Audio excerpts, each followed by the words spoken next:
Welcome back, Captain. How can I be of assistance? May luck...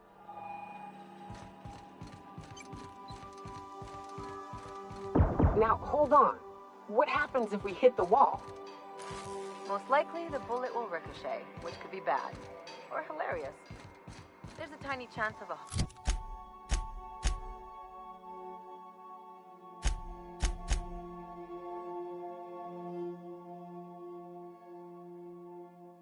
ball puncture, which would suck if we...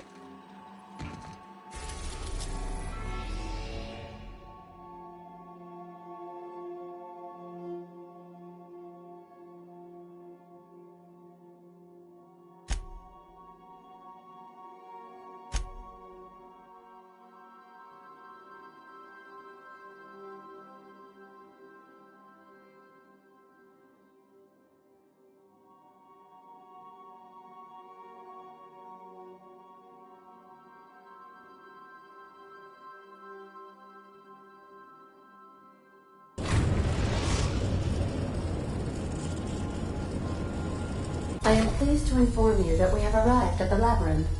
Please be advised that the punishment for trespassing is execution. Please be advised that electrical storms on the surface of Tartarus make departure impossible at this time.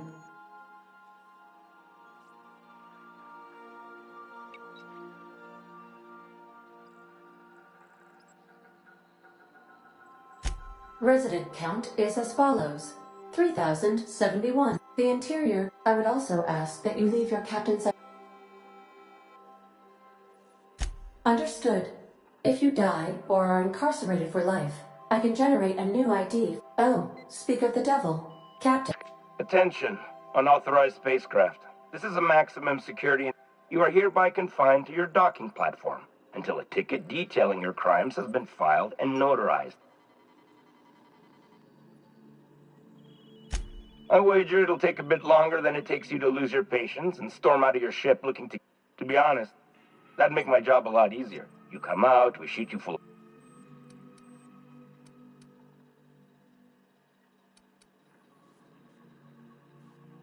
Huh? Oh, yeah. I just couldn't see you clearly before. Anyway, Tartarus Docking Authority... Transmission terminated. How can I be... Take care.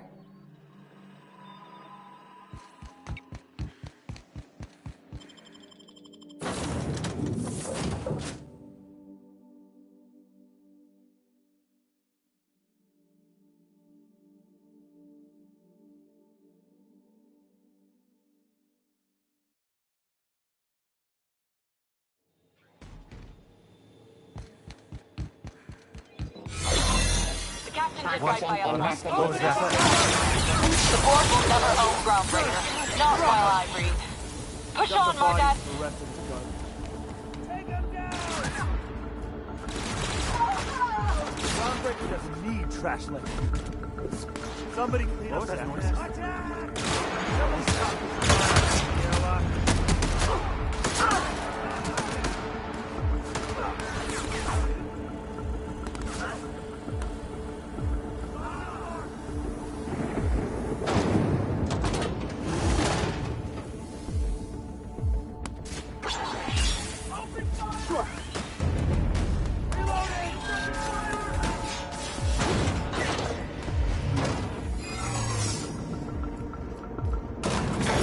Doesn't have for bars when it's got a storm like that guarding the gates.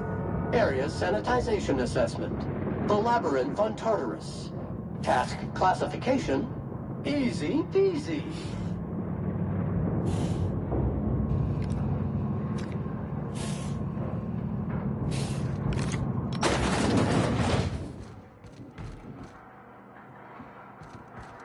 Let's look around.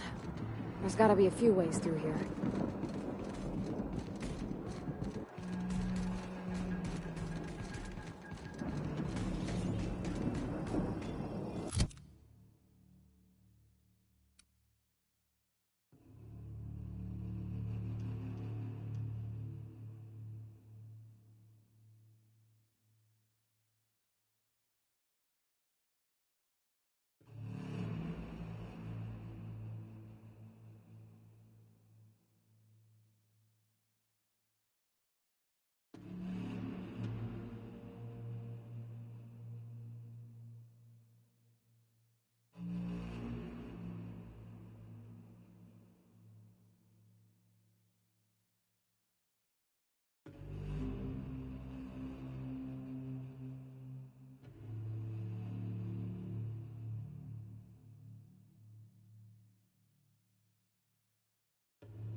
Muting volume now.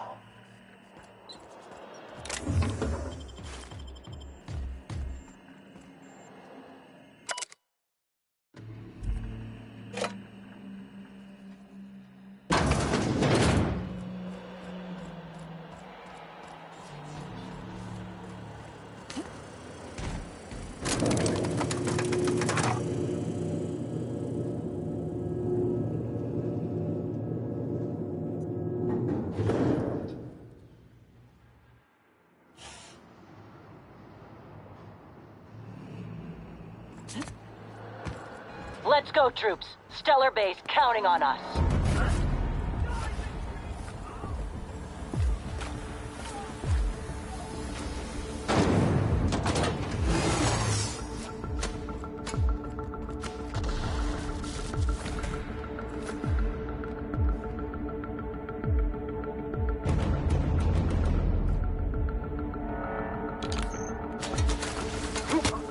You new here? I didn't think we were hiring more staff. Oh.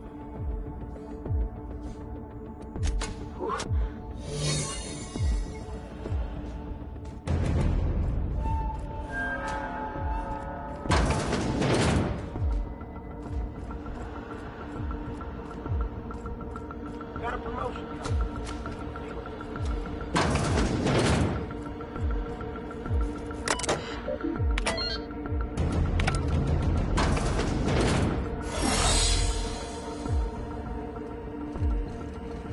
Captain, look out!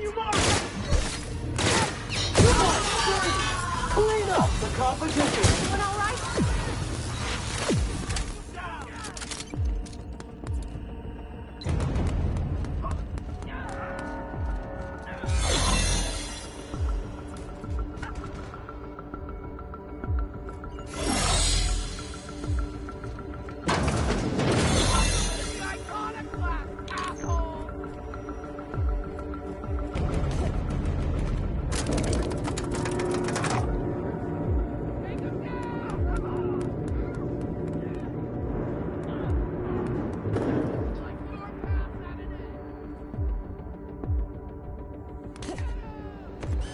All right, MSI. I'm not one for rousing speeches, but the captain needs our help. See what the So fuss is about a get in collapsing there and outpost. fight!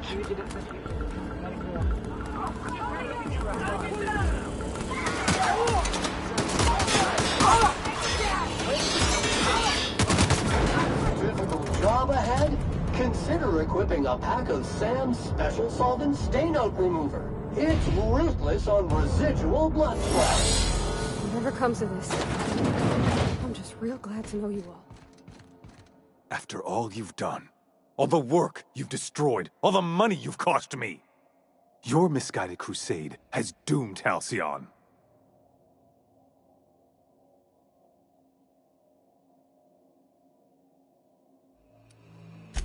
Idiot! I'm not the one marching to my death in a maximum security prison. In any other circumstance, I'd admire your boldness. In this one, however, I have only 2 words for you. Fuck off.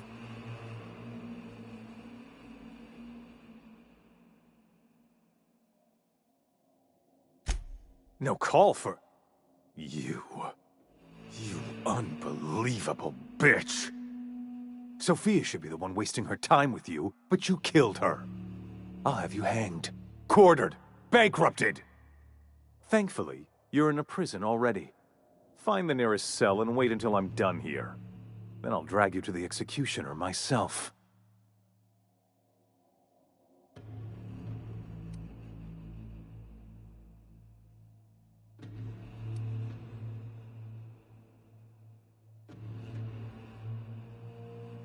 Is that sarcasm?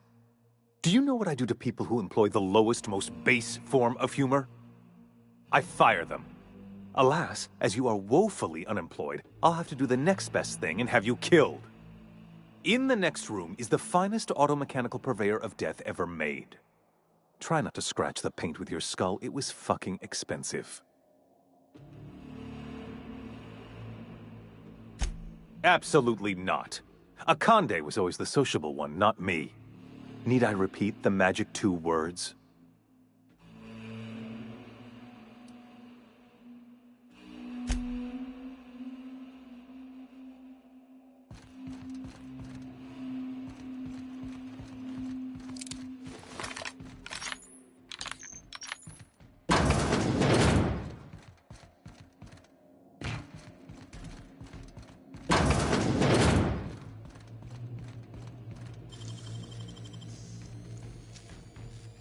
Great work.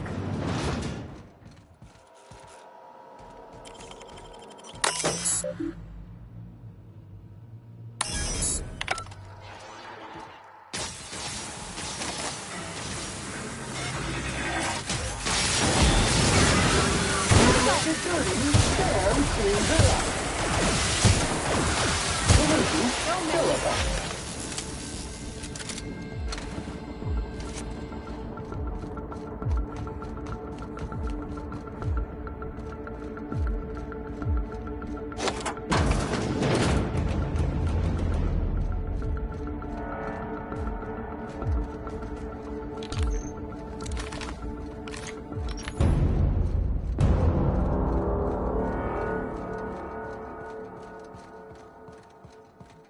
Seems like we need to save Halcyon after all.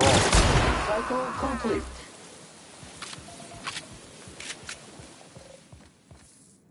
Get me out of here!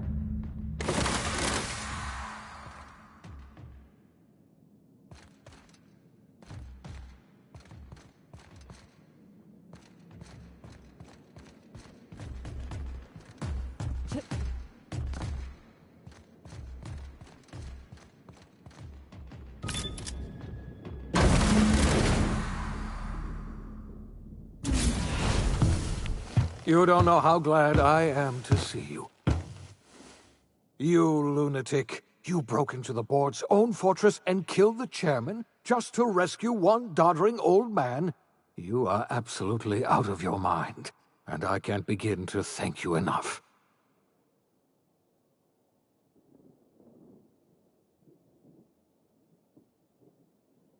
Ah, all in a day's work for you, huh? You've broken the board's stranglehold on this colony, and you saved my life. But there's still so much we have yet to accomplish. You and I are going to have to work harder than ever to save Halcyon. I'm afraid the situation is far worse than any of us ever anticipated.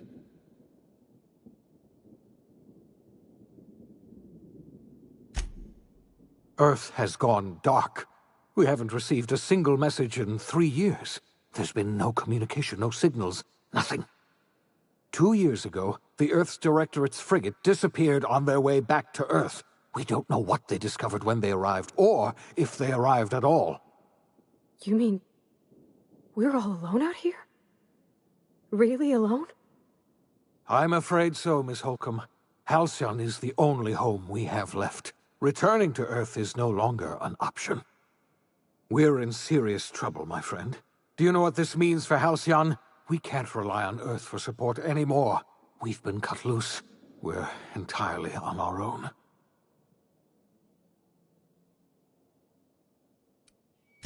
Yes, sir. You might have heard of the Earth Directorate's frigate. Half the colony's entire military was on that ship. They were returning to Earth when they vanished without a trace. That was 2 years ago. We haven't heard a word from them since. I don't know what happened. We have no connection back to Earth, and return is... I wasn't trying to hide the truth from you, but after all... Yes, I experimented on the Hope's colonists. Each of my experiments ended. You are my first and only success. I didn't tell you about the others. Thank you. Perhaps in time I'll learn to forgive myself. My apologies. I need to get a hold of myself. We've far more pressing issues to worry about right now. If you have any more questions, ask me. I'll answer as best I can.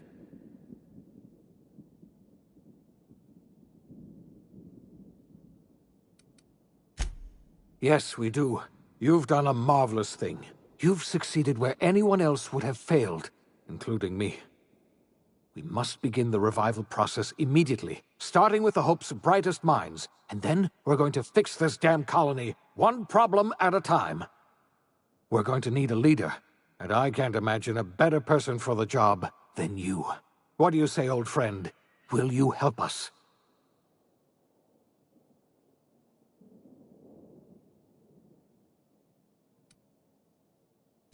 When I revived you, I thought you were going to help me save this colony. I had our roles reversed, you see. You're the one who's going to save us all. I'm just the one who set you on your path. You're the best thing to ever happen to Halcyon. If you want to take it upon yourself to... We're not a colony any longer, are we? Our last connection to Earth has been severed, and so... Our future is uncertain, and no one knows what tomorrow holds. Exciting, isn't it?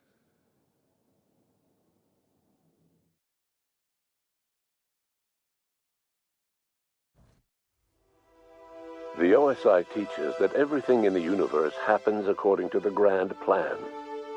But the stranger that arrived in Halcyon was an unplanned variable. From the moment he landed in Emerald Vale, his actions altered the course of history. The events on Tartarus brought about the end of the board's authority. But the board's mistakes would haunt the colony for decades to come. The damage they left behind would require the work of a generation to repair. Dr. Phineas Wells began reviving a handful of the Hope's colonists. Engineers, scientists, technicians, and intellectuals. They were among the brightest minds the Earth had ever sent out into the stars. The Hope scientists and engineers woke up in a colony descending headlong into total collapse. With no way to return to Earth, they had no choice but to band together and devote themselves to the cause of saving Halcyon. The people of Halcyon were nothing if not hardy. In the absence of the board's authority, many of the colony's settlements banded together with a single purpose in mind: survival. Life was especially hard in the years to come. Some towns dissolved by attrition and starvation, but most of them found a way to carry on. In the years to come, Halcyon was forced to reckon with its newfound freedom. The board was gone, and for better or worse, the colony was responsible for its own destiny. Between MSI's worker-centric policies and the iconoclast's manpower, Sanjar and Zora were able to rally many of the Terra 2 townships to their cause. MSI's workforce swelled, and the iconoclasts enjoyed a significant surge in their ranks. The board was too distracted by infighting and internal politics to stop MSI from becoming a powerful corporation and a refuge for townships that might have fallen through the cracks. Consumed by paranoia, Lilia Hagen took Sublight Salvage in a controversial direction, openly accusing board officials of an extraterrestrial conspiracy. One day, an accident at the Groundbreaker's docking bay silenced her forever. Time would tell if her replacement could keep the Sublight family together. Adelaide McDevitt replaced Reed Thompson as the leader of Edgewater. She and her followers transformed Edgewater in their image. Anyone loyal to Reed was pressured into leaving town, and those who stayed behind adapted to her way of life. Adelaide transformed the old cannery into a new garden. The nearby Edgewater Cemetery provided a convenient source of fertilizer. Under the leadership of Junlei Tennyson, the Groundbreaker held firm against corporate influence. The ship's mechanical stability gave Junlei the time to educate a promising generation of engineers schooled in her family's traditions. The future of the Groundbreaker looks promising. The rediscovery of the Hope and the abandonment of the lifetime employment program forced Byzantium to come to terms with some uncomfortable realities about the state of Halcyon. While Byzantines were reluctant to surrender the luxuries they'd grown accustomed to, the board's diminished authority gave them little choice in the matter. Nearly everyone had to learn to make do with less. Some even had to get jobs. It was a dark time indeed. The Rizzo's company in Halcyon dissolved after the collapse of the board. Needless to say, the launch of Spectrum Brown was indefinitely delayed. A stockpile of Spectrum Brown remains buried deep beneath the ruins of the old distillery, abandoned to time and attrition. With the dissolution of the board, Ruth Bellamy found herself without the two constants in her life, Byzantine culture and her sister Belinda. In the face of this new reality, she struggled to find a direction for her life. The colony had moved on from Halcyon Helen and would require new heroes in the years to come. And so Ruth Bellamy decided it was time to exit stage left. She quietly disappeared from public view. The dissolution of the board did not mean the dissolution of the ambitions of Cedric Kincannon, the charismatic leader of Sublight Underground. Cedric offered slugs transportation services to the newly thawed colonists and set to work ferrying resources and food wherever they were most needed. For better or worse, slug headgear became fashionable in the following years. As the board began to disintegrate, Spencer Woolrich found himself at a crossroads. Cling to what little stardom remained to him, or help usher Halcyon into its new future. To the surprise of many, perhaps himself most of all, Spencer chose the latter option. Having learned a variety of different skills in the many different roles played throughout his lengthy career, Spencer founded a radio serial dedicated to staying alive despite the odds. His subjects included how to survive violent encounters with only grazing wounds, dispense pithy one-liners for tense scenarios, and, of course, how to look good doing both.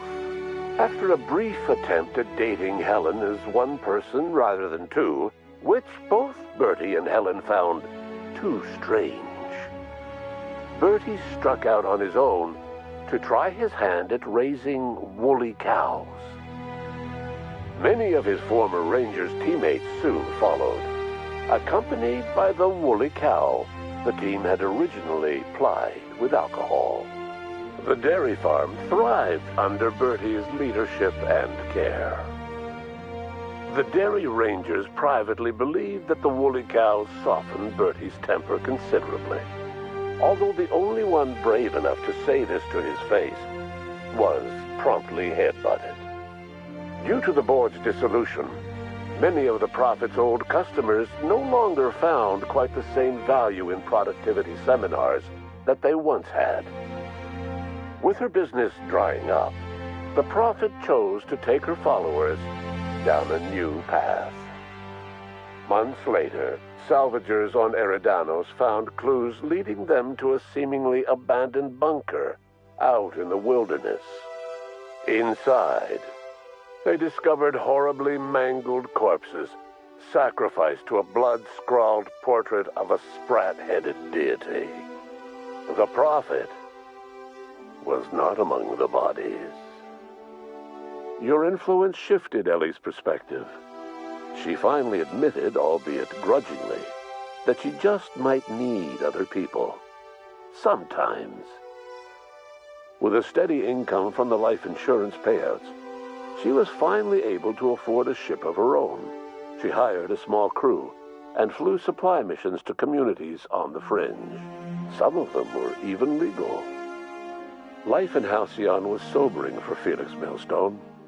The grand revolution he dreamed of never came. There was no great awakening for the colony, no celebrations in the streets.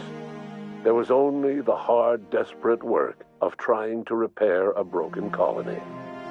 Felix never had a head for numbers, but if there was labor to be done, he was there to help. Eventually, Felix realized that the work of a revolution was done with two hands. As much as he enjoyed his adventures aboard the Unreliable, The vicar, known as Max, eventually decided that it was time to move on, to live out the life he had sought so long to create. He knew there were many in the colony who carried burdens much worse than the ones he had struggled with, and he devoted himself to easing their suffering wherever he could. He only ever took up arms again to defend the defenseless. Unshackled from a lifetime of striving and fighting the universe and himself, Vicar Maximilian de Soto was finally at peace. Though Parvati eventually grew comfortable aboard the Unreliable, she never quite came out of her shell. She seemed to prefer the company of Ada to the crew, and she could often be found neck-deep in cables and grease, telling Ada funny stories from her childhood. While the colony fell into chaos, she found an island of relative peace with Ada, and they formed an unusual bond. She decided to remain aboard the Unreliable permanently as its chief and sole engineer. Nyoka returned to Monarch to take another crack at making a permanent life for herself. She formed the Charon Group, a mercenary outfit of ragtag survivalists and wilderness experts. Anyone in need of a guide or just looking to throw back a beer and swap stories could find her camping on the trail or clearing an infestation. The SAM unit that accompanied you spread awareness of the product line's superior sanitation and maintenance capabilities across what was left of the colony. This led to a boost in SAM unit sales. Did you know that are the longest-lasting, toughest-acting cleaning solution in Halcyon? Minister Clark was released from house arrest, and his contact with you gave him a sense of renewed purpose and vigor. Once it became clear that no help would be coming from Earth, he threw his considerable efforts and talents into helping Halcyon manage the crisis before it. As for Dr. Phineas Wells, he spent his remaining years in his orbital lab. He eventually came to terms with his own past and was able to forgive the mistakes of his younger self by devoting his remaining years to serving the colony. Dr. Wells was able to revive many more scientists and engineers than he first expected, thanks to the additional batch of chemicals you stole from the Ministry. Wells never forgot about the human lives that were lost in acquiring these chemicals. In the end, Dr. Wells was able to save every scientist and engineer aboard the Hope. Over the next decade, nearly all of the Hope's remaining colonists were successfully revived. Halcyon saw a period of rapid technological and scientific advancement. Breakthroughs in dietary supplements saved the colony from starvation. Geoengineering projects and social reforms began to change the structure and character of the colony.